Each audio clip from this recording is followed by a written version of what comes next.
بسم اللہ الرحمن الرحیم الحمد للہ رب العالمین والصلاة والسلام علی سید الانبیاء واشرف المرسلین وعلی آلہ وصحبہ اجمعین ومن تبعہم بإحسان فی کل زمان ومکان الی یوم الدین اما بعد۔ بزرگان محترم،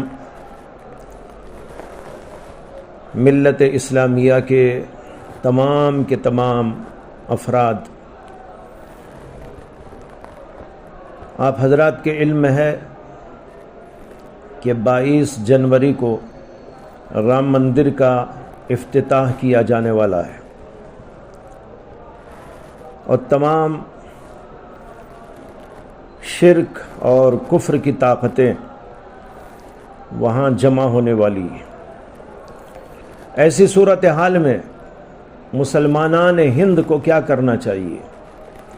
یہ ایک سوال ہے جو بہت سارے لوگوں کے ذہنوں میں گردش کر رہا ہے۔ اس سلسلے میں مجھ سے بھی سوال کیا گیا تو میں نے اس سلسلے میں ایک پیغام دینا چاہا سبھی افراد امت کو، تو آپ حضرات کی خدمت میں اس وقت میں اسی پیغام کو پیش کرنا چاہتا ہوں، اور وہ یہ ہے کہ ہم اس دن سب کے سب مسجدوں کو آباد کرنے کی فکر کریں۔ ہم میں کا ہر فرد، جوان ہو کہ بوڑھا ہو، سب کے سب بلا کسی استثناء پانچوں کی پانچوں نمازوں میں،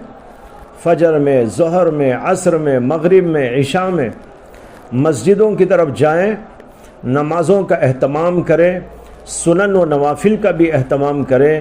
دعاؤں کا بھی اہتمام کریں، اور ایسا منظر پیش کریں جیسے کہ جمعہ کا ہوتا ہے، بلکہ وہ اس سے بڑھ کر یہ کہ ہم عید کا منظر پیدا کر دیں۔ اللہ نے پوری دنیا کو، زمین کو ہمارے لیے مسجد قرار دیا ہے۔ اللہ کے نبی علیہ السلام نے فرمایا، جعلت لی الارض مسجدا وطہورا، ہمارے لیے تو پوری دنیا ہی مسجد ہے۔ اللہ کی یہ پوری زمین یہاں سے وہاں تک پھیلی ہوئی، یہ ہمارے لیے مسجد کا درجہ رکھتی ہے، اور اس میں اللہ کے گھر کے نام سے مسجدیں تعمیر شدہ موجود ہیں۔ لیکن افسوس یہ ہے کہ امت کے بیشتر افراد نماز نہیں پڑھتے۔ کم سے کم ادھر کفر کی طاقتیں جمع ہوں، شرک کی طاقتیں جمع ہوں، بغاوت کی طاقتیں جمع ہوں، اور ہم ایک طرف مسجدوں میں اللہ کو یاد کرتے ہوئے جمع ہوں، توحید کا پیغام پیش کریں، ہم میں سے ہر فرد توحید کا داعی بن جائے۔ اس کے لیے میں گزارش کرتا ہوں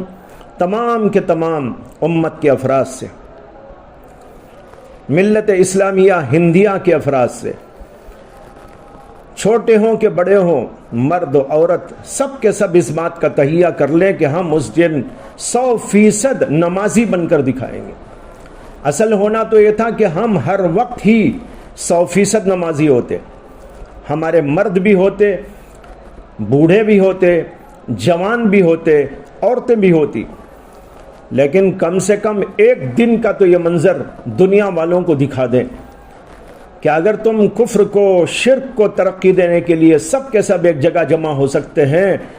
تو ہم بھی انشاءاللہ اللہ کی وحدانیت کے پیغام کو عام کرنے کے لیے، اللہ کے سامنے سجدہ ریز ہونے کے لیے سب کے سب نکل پڑیں گے، اور مسجدوں میں وہ سما پیدا کریں گے جو عید اور جمعہ کے دن ہوا کرتا ہے۔ رہی عورتیں وہ اپنے گھروں میں اہتمام کریں، خوب خشوع کے ساتھ، خضوع کے ساتھ نمازیں پڑھیں، اور یہ عہد کر لیں کہ ہم میں سے ہر آدمی پکا نمازی بنے گا، اور ارادہ تو یہی ہونا چاہیے کہ ہم ہر وقت کے نمازی بن جائیں گے۔ لیکن بھائیو، اس وقت اس موجودہ صورتحال میں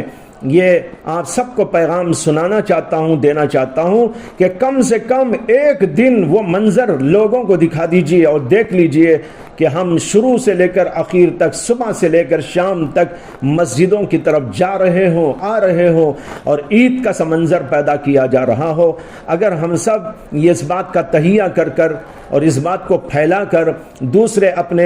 اپنے علاقوں کے علماء، مشائخ اور دیگر مختلف جماعت کے افراد، مختلف تحریکوں کے لوگ، دانشوران قوم و ملت اپنے اپنے علاقے میں اس بات کو پھیلا کر سب کو مسجدوں کی طرف اس دن لے جانے کی کوشش کریں اور ایسا سما پیدا کریں تو انشاءاللہ کفر کی طاقت کو اللہ خود بخود توڑے گا۔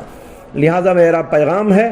اور امید ہے انشاءاللہ آپ سب لوگ اس کی طرف توجہ دیں گے اور اس منظر کو لوگوں کو دیکھنے کا ایک موقع فراہم کریں گے۔ اللہ ہم سب کو اپنی اطاعت اور بندگی میں لگائے اور اس کے ساتھ کفر و شرک کی طاقتوں کو اللہ توڑے۔ وآخر دعوانا ان الحمد للہ رب العالمین۔